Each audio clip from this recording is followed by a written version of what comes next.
Yadiastun kewentenan demam berdarah dengu, DBD ring Kota Denpasar sampun sayan ngirangang, nanging krama keabdiang mangde stata ngutamayang keresekan pelemahan, pemekas marapan antuk gerakan pemberantasan sarang nyamuk, PSN. Sekali punika pekeling Kepala Dinas Kesehatan Kota Denpasar, Luh Putu Sri Armini.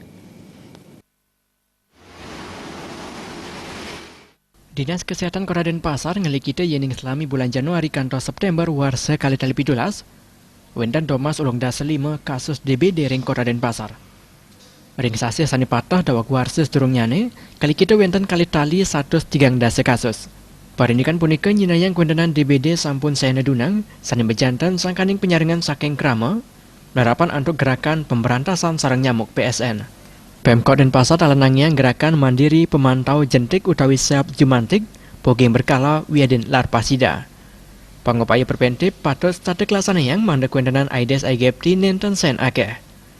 Yadiastun wendanan DBD sampun ngirangang krama Kota Denpasar, statik keelingang mandeng utamayang keresikan pelemahan, sekadi keresikan jelinjingan utawi got, nawi malih rikalaning sasi sabah.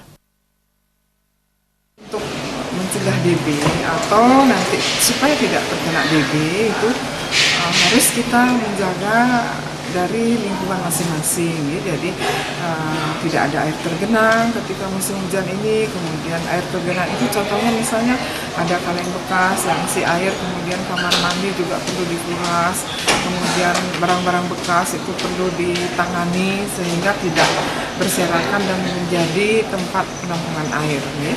Jadi itu yang harus kita lakukan bersama. Jadi kita yang harus menangani diri kita sendiri, ya, bukan siapa-siapa. Jadi kita harus bersama-sama.